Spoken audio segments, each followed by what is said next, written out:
As transport and accommodation problems are increasing in many cities, some governments are encouraging businesses to move to rural areas. Do you think the advantages outweigh disadvantages?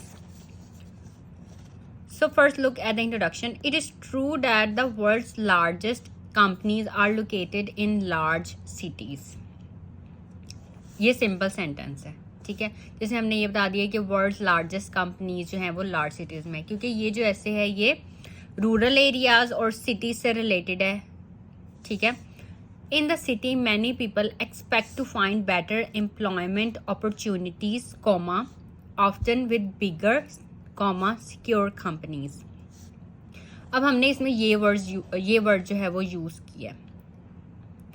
अगर हम सिर्फ इतना लिख देते हैं, in the city many people expect to find better employment opportunities comma full stop यहाँ पे लगा देते हैं, तो ये सिंपल सेंटेंस था. बट हमने इसको थोड़ा सा कॉम्प्लेक्स कर दिया है, ठीक है, by using this word as.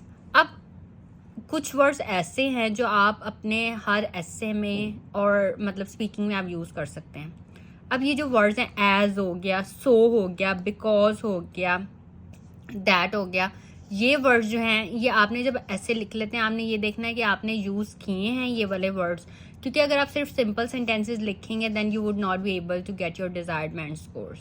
So in order to get 7.58 you have to use these words. Conjunctions, subordinating conjunction use करके आप कॉम्प्लेक्स स्ट्रक्चर लिखें और कॉलोकेशंस लिखें. Okay, so as cities become overcrowded, अब सिटीज जो है जब overcrowded हो जाती है, problems relating to housing and transport arise comma because of which some people suggest that the larger companies should relocate to the countryside.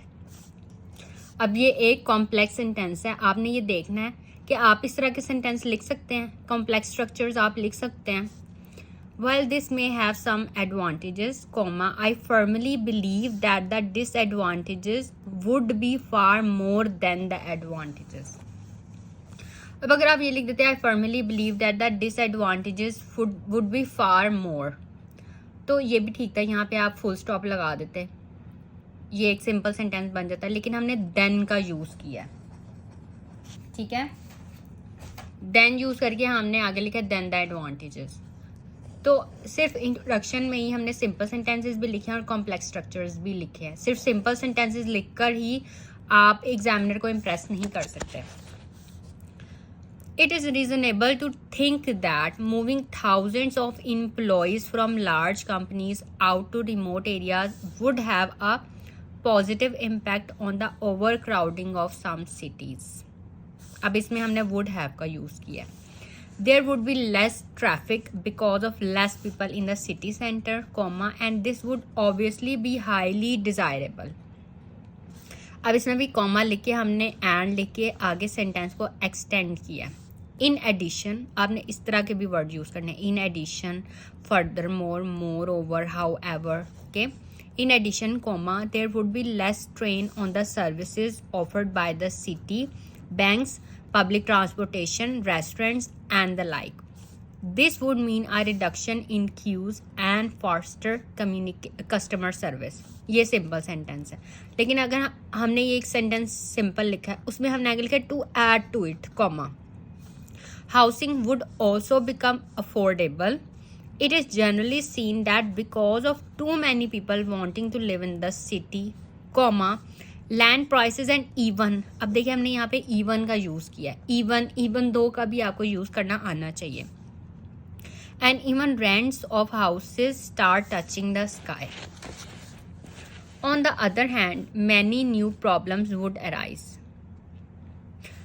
अब यहाँ पे आप फुल स्टॉप लगा सकते थे, लेकिन नहीं, हमने लिखा है many new problems would rise if businesses were shifted from cities to the rural areas. ये कंडीशनल सेंटेंस है. The main problem would be that a dramatic reduction in numbers of people in the cities would mean that many businesses would go broke. Restaurants, cafes, and other service areas would suffer tremendously. what would happen is that overcrowding would occur where the new large organizations relocate.